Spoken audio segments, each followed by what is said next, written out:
When most people hear the words market crash or recession, they immediately think it means the same thing. The economy is falling apart, jobs are disappearing, and portfolios are wiped out overnight. Best what it here's the truth. While these terms are often used interchangeably, they represent two very different scenarios, and knowing the difference could be the key to protecting your money and your future. A stock market crash can happen in a single day. It's fast, it's dramatic, and it makes headlines. A recession, on the other hand, is slower, more widespread, and impacts nearly every aspect of daily life, from the paycheck you bring home to the cost of living. And while one doesn't always cause the other, the way you prepare for each determines whether you come out stronger or struggle to recover. In this talk, we're going to break down the difference between a stock market crash and a recession, how each affects not just your investments, but your lifestyle, what history teaches us about both, and the strategies you can use to safeguard and grow during uncertain times. By the end, you'll see that fear isn't the solution. Knowledge and preparation are. A lot of people throw around the terms stock market crash and recession as if they mean the same thing, but they are two very different events.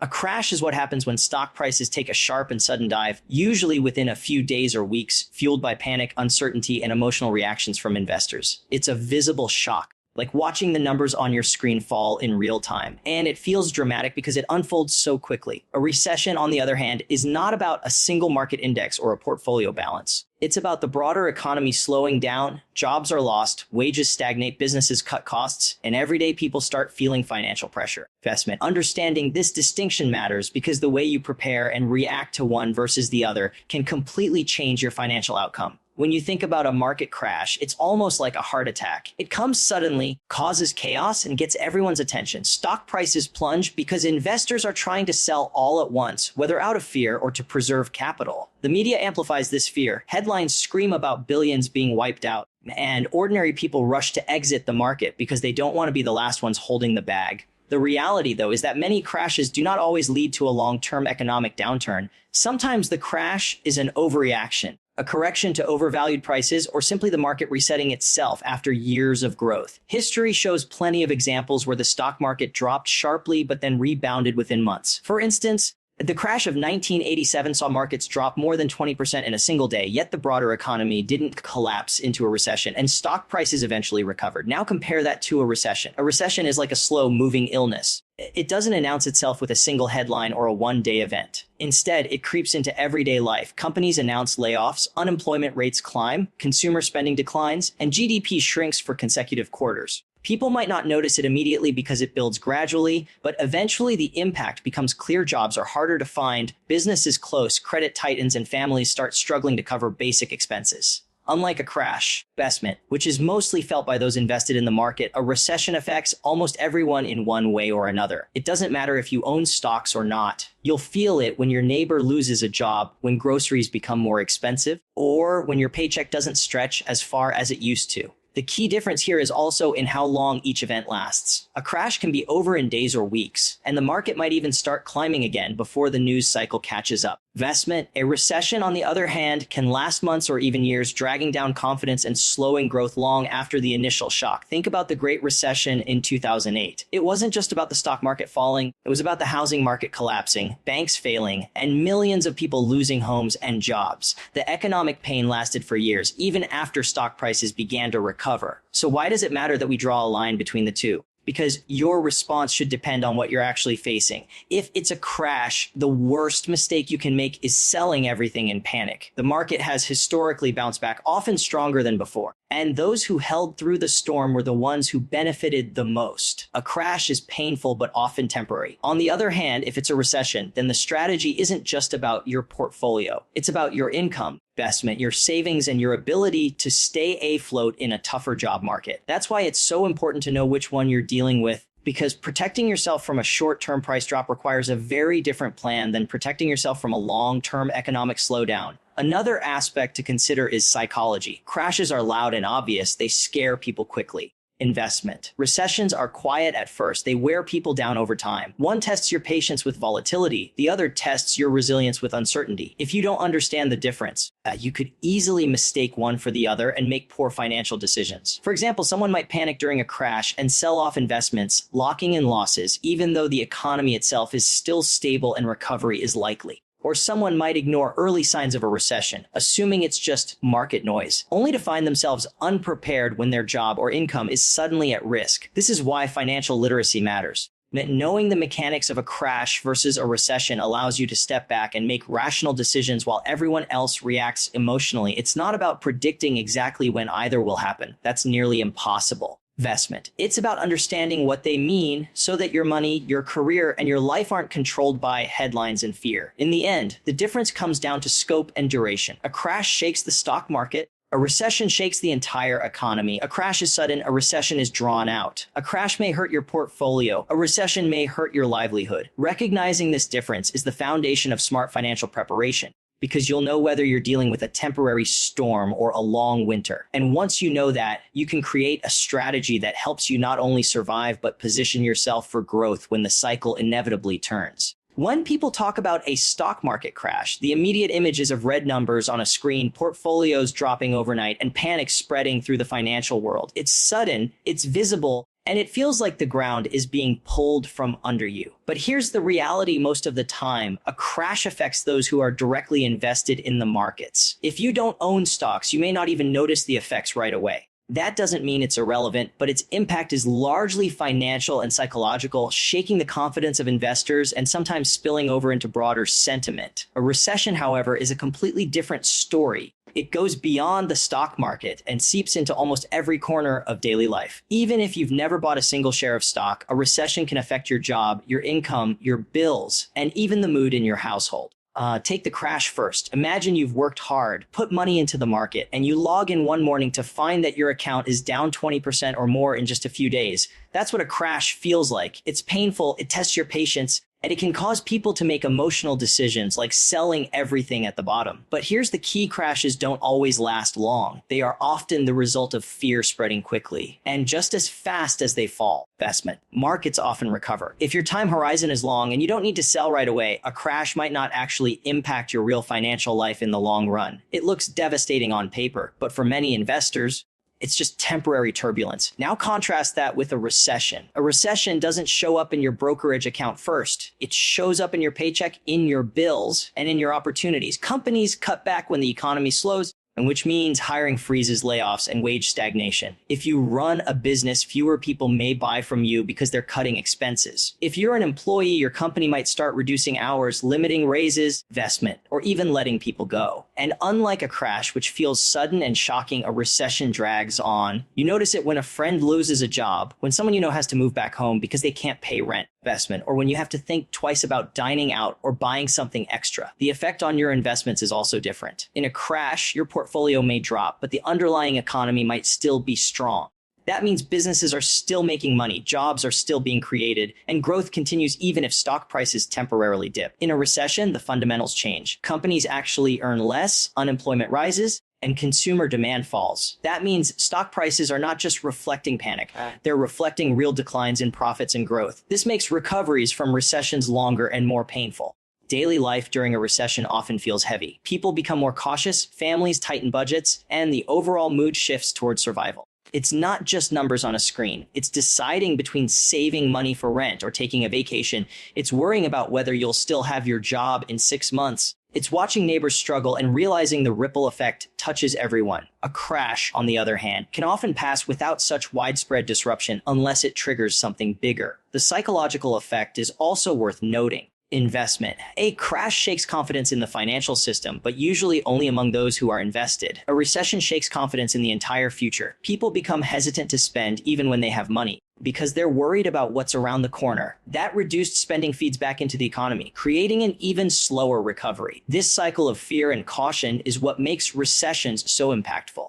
If you're looking at how each one affects your financial decisions, the approaches are very different. During a crash, the best move is often to hold steady, stay invested, and avoid emotional reactions. The market has historically rewarded patience, and those who panic sell often regret it later. During a recession, however, the strategy needs to be broader. It's not just about your investments. It's about your income and your expenses. Investment. You need to think about job security, side income, emergency savings, and debt management. Protecting your cash flow becomes just as important, if not more so. Then protecting your portfolio. This is why it's so important to distinguish the two. Investment. If you treat a crash like a recession, you might overreact and pull out of investments that would have recovered quickly.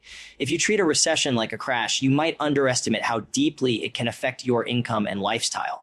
The key is awareness, knowing that one mostly affects your paper wealth in the short term, while the other can affect your real world financial health for years. Ultimately, both events serve as reminders that financial stability isn't just about what's happening in the markets. It's about the entire picture of your life. Crashes are loud and dramatic, but recessions are quiet and personal. They change the way you live, not just the way you invest. And that's why preparing for both and understanding the unique ways they impact your daily life is essential to making smart decisions when the next cycle comes around. If you really want to understand the difference between a market crash and a recession, you have to look at history. The numbers, the patterns, and the outcomes are all there, and they teach us lessons that are easy to forget when fear takes over. People often say, this time is different, but when you study past crashes and recessions, you begin to see that the cycle of fear, panic, recovery, and growth repeats itself again and again. And the biggest takeaway is that while crashes can be terrifying, they often recover much faster than recessions.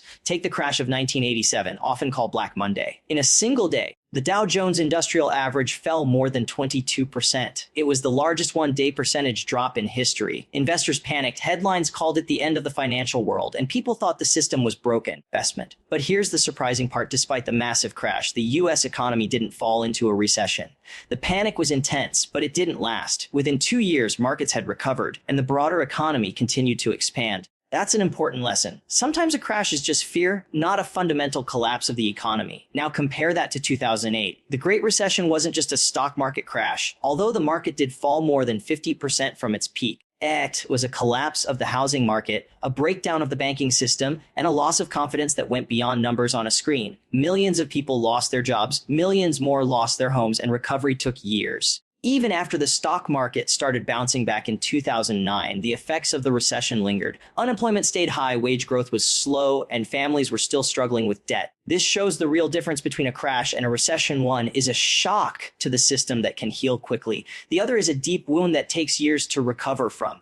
The dot-com bubble of the early 2000s is another case worth looking at. Technology stocks soared to unbelievable levels, only to collapse when reality couldn't match expectations. The stock market lost trillions of dollars in value, but again, the economy itself only entered a mild recession. Some people lost fortunes, others held on through the downturn, but the companies that were truly innovative survived and eventually thrived. Investors who panicked and sold at the bottom missed out on the rise of giants like Amazon and Apple. The lesson here is that not all crashes destroy the economy, and not all recessions are triggered by stock prices.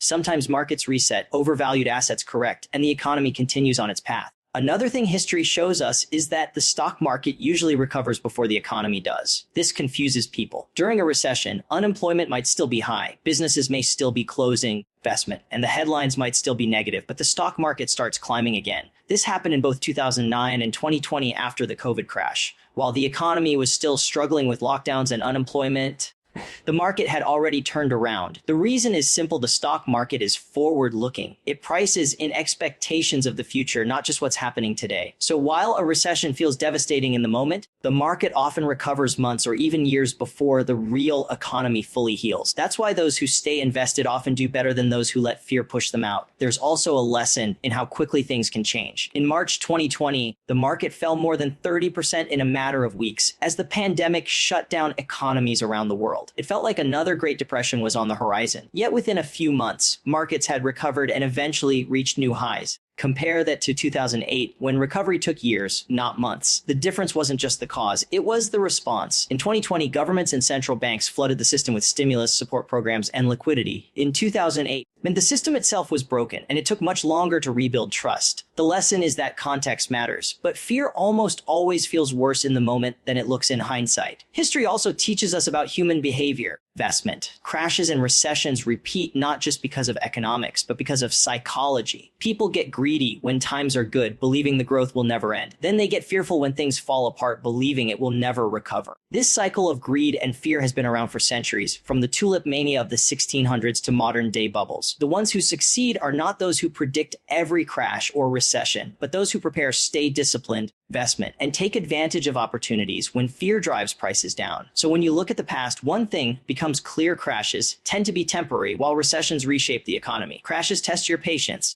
Recessions test your resilience. Crashes often give investors a chance to buy assets at a discount, while recessions force individuals to rethink how they live, work, and spend. And yet, in both cases, the long-term trend has always been recovery and growth. No matter how bad it feels in the moment, history shows that panic never wins, but discipline and preparation do. When it comes to dealing with uncertainty, investment, the worst thing you can do is panic and make rushed decisions. Whether it's a stock market crash or a recession, both situations can feel overwhelming, but they don't have to leave you powerless. The truth is that you can't control the timing of these events. You can't stop a market from crashing or prevent the economy from slowing down, but you can control how prepared you are and how you respond. That's where strategy comes in. By putting certain safeguards in place and building a disciplined approach, you can protect yourself during the tough times and position yourself to benefit when things turn around. The first step is building a strong financial foundation. That means having an emergency fund, cash set aside that covers at least 3 to 6 months of expenses. Too many people underestimate the importance of this, but during a crash or a recession, it becomes your safety net.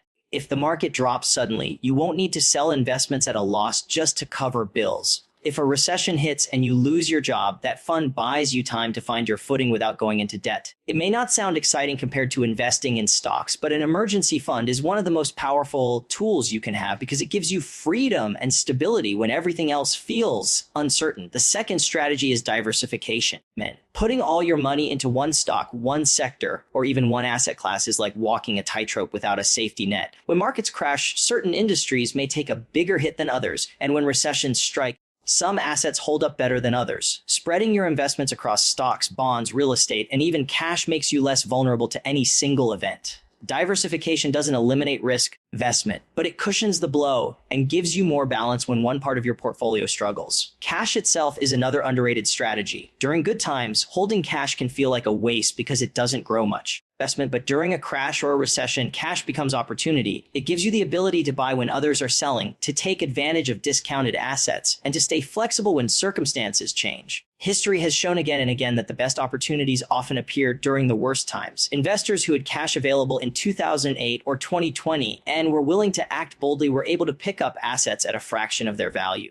The people who were over-leveraged or fully invested with no reserves were forced to sit on the sidelines or sell at a loss. Another key strategy is focusing on the long term instead of getting lost in short-term noise. Crashes and recessions make headlines, but over decades, the market has always recovered and moved higher. If your strategy is built on short-term speculation, these events will shake you to your core. But if your strategy is built on long-term growth, then a downturn becomes an opportunity rather than a disaster. That means staying invested, avoiding emotional decisions, investment, and remembering that time in the market matters more than trying to perfectly time the market. Beyond investments, protecting your income is equally important. In a recession, the biggest isn't just what happens to your portfolio, it's what happens to your paycheck. That's why building multiple streams of income can be such a game changer. Whether it's freelance work, a side business, or passive income through investments, having more than one source of income reduces your vulnerability when the economy slows. Even small amounts from additional sources can make a big difference in your resilience. Debt management is another area you can't ignore. High interest debt becomes a burden during normal times, but during a crash or recession, it can be crippling. If your income drops or your expenses rise, carrying debt makes it harder to adapt. Investment. That's why paying down high interest debt during stable times is one of the best ways to prepare for uncertain times. The less debt you carry, the more flexibility you have when things get tough. Finally, mindset is part of your strategy too. Investment crashes and recessions create fear, and fear leads people to make mistakes, selling low, buying high, or giving up on long-term goals. Having a disciplined plan in place before uncertainty hits allows you to stay calm when others are panicking. It's not about pretending these events aren't scary, they are. But when you know you've prepared with cash, diversification, income streams, and an emergency fund, you don't have to make fear-based decisions. Investment, you can make rational choices while others are reacting emotionally. The biggest lesson is this: you can't avoid uncertainty, but you can prepare for it. Every crash and every recession in history has eventually passed. Those who panicked often locked in losses and struggled to recover, while those who stayed disciplined, prepared, and even saw opportunity in the downturn came out stronger. Your strategy is what determines which side of that equation you end up on. Protect yourself, stay disciplined, and when others see chaos, you'll see potential.